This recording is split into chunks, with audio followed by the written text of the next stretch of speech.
Hey, that's terrible. Is that how you treat your mother-in-law? She's like a wicked wife. Not cooking for your mother-in-law's meals. Seriously, what a wicked wife. Relatives were blaming and accusing me. Then, my husband raised his voice. The blame isn't on my wife. If you still speak ill of Tanya even after hearing this, I will cut ties with every single one of you right here. Saying so, my husband held up his smartphone towards the relatives.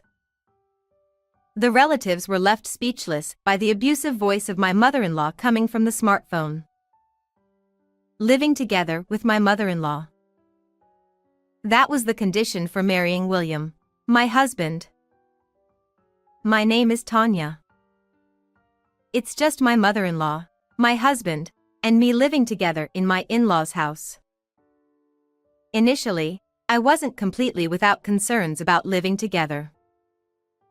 The joy of marrying the man I love overshadowed any concerns, and I believed we could make it work. That is, until my mother-in-law escalated things to this extent. Looking back, there were signs before we got married. It was when I heard that my mother-in-law caught a cold, and I decided to make a vegetable-rich stew to visit her.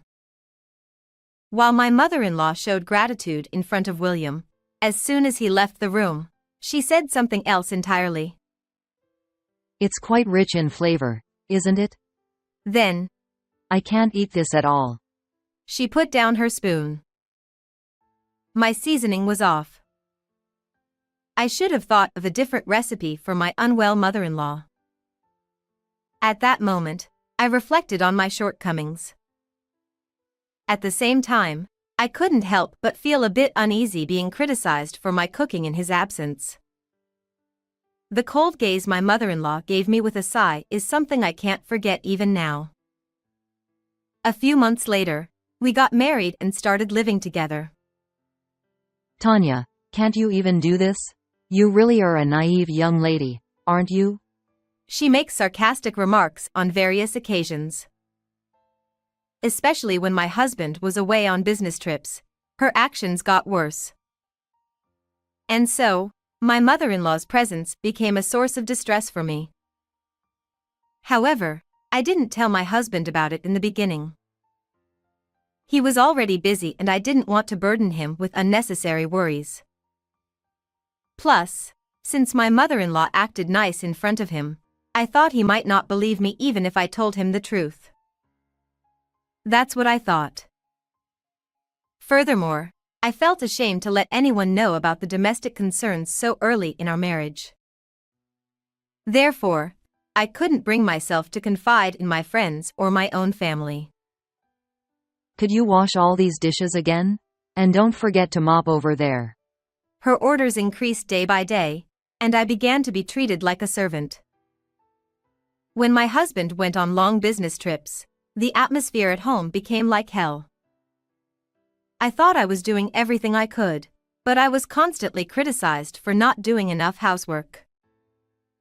She would complain about the brands of groceries I bought, saying, "I hate this brand," and there was always a complaint no matter what I did. Finally, I reached a breaking point and decided to confide everything in my husband. I couldn't go on like this anymore. The pressure and anxiety had become unbearable. My husband was incredibly shocked when he heard my story. I had no idea that was happening. I'm sorry for putting you through such a tough time. It's not something you need to apologize for, William. No, I should have noticed sooner. But still, I can't believe my mom would say such things.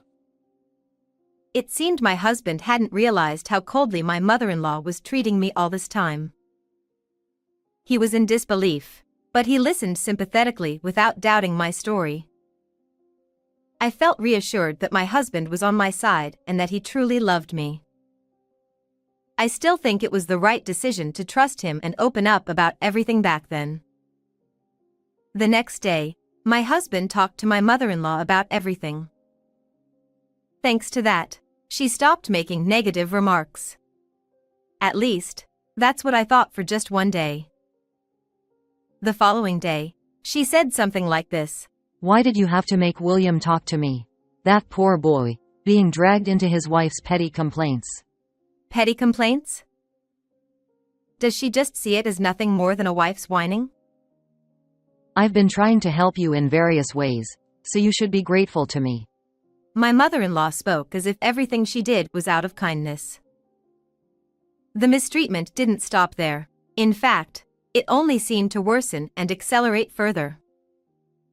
Before I could take a bath, she would empty the bathtub. She would wear my shoes without permission, go out, and return with them covered in mud. Then, one night when my husband was away on a business trip. Tanya, you're still terrible at cooking. Is this pork undercooked? It should be thoroughly cooked. Shall I cook it again just to be sure? Forget it. I don't want to eat your cooking anymore. I don't need anything from you anymore. The meat was already thoroughly cooked, but I reached for the plate to cook it again just to be safe. Then, my mother-in-law swept my hand, along with the plate, away. The plate shattered, and the freshly cooked meal scattered across the floor. She walked past it as if nothing had happened and left the room. Why did it have to come to this? I couldn't sleep that night. I had no strength left to argue back or hope that my mother-in-law would change someday. I just kept crying. When my husband returned from his business trip, my husband quickly noticed my distressed demeanor. What? This is outrageous. Even though she's your own mother, this is unacceptable. My husband, utterly disgusted, confronted my mother-in-law the next day in front of me. You're despicable. I'm deeply disappointed in you, Mom. It's horrifying to think I'm the son of such a parent. My husband became remarkably emotional, shouting at my mother-in-law. His disappointment and anger towards his mother must have been immense. Perhaps shocked to receive criticism from her own son, my mother-in-law's face turned pale. However, she never admitted fault. Right, everyone's coming today, so I should start getting ready. She abruptly changed the subject. That day, we had plans for relatives to come over for a meal. My mother-in-law hurriedly headed to the kitchen. I'll help too. I followed her and offered to help. Tanya, you don't want to be around me, do you? It's okay if you skip today. Her tone was gentle, but she couldn't resist throwing in a hint of sarcasm. Despite this, my husband and I managed to compose ourselves and began assisting with the preparations for the meal. Later, as the relatives gathered, I placed the dishes on the table. Hey, there's one missing here. There's no dish in front of your mother-in-law. In response to this, I said, I cooked today, but apparently my mother-in-law doesn't want to eat my food. Huh? I've been told not to do anything by my mother-in-law herself. Wait, are you serious? Hey, that's terrible. Is that how you treat your husband's mother? She's like a wicked wife. Not cooking for your mother-in-law's meals. Seriously, what a wicked wife. The relatives were blaming and accusing me. Then, my husband raised his voice. It's not my wife's fault. Don't call her a wicked wife. You don't know anything, so don't say such things about Tanya. Saying so, my husband held up his smartphone towards the relatives. If you still speak ill of Tanya even after hearing this, I'll cut ties with everyone here. What came from the smartphone were the hysterical tirades of my mother-in-law. Just looking at you makes me irritated. You're in the way. Get out of here. It was a series of verbal abuse directed at me. Forget it. I don't want to eat your cooking anymore. I don't need anything from you anymore. I had been recording my mother-in-law's habitual verbal abuse. It was a suggestion from my husband to protect myself. The relatives were left speechless after hearing the audio. For me, the time felt incredibly long as the pain of being subjected to verbal abuse resurfaced. My husband explained that it was his instruction not to prepare a meal specifically for my mother-in-law. I received apologies from the relatives, and my mother-in-law was served a meal by them on the spot. Eventually, the situation was resolved. My mother-in-law sat there, stunned and speechless with her head down. That night, after the relatives had left, my husband made it clear to my mother-in-law. I've had enough. We can't live together anymore. We're moving out. For the first time, my mother-in-law apologized. I'm sorry. I apologize. Maybe I was relying too much on Tanya. I'm getting old and I've been feeling lonely. I promise I won't say mean things anymore. Let's live together. Seeing my mother-in-law bowing weakly, I didn't feel sorry for her. I thought it was too late. She was the one who created this situation herself. We left my in-laws' house afterward.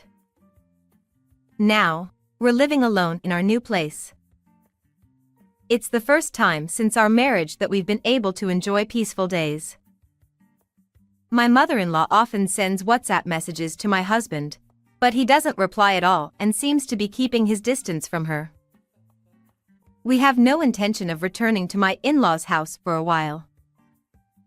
Even the relatives who used to gather there for meals a few times a year no longer visit my mother-in-law. I do feel a bit sorry for my mother-in-law being left alone.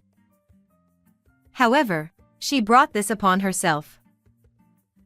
I vowed to cherish the happy moments with my husband William and live life to the fullest from now on.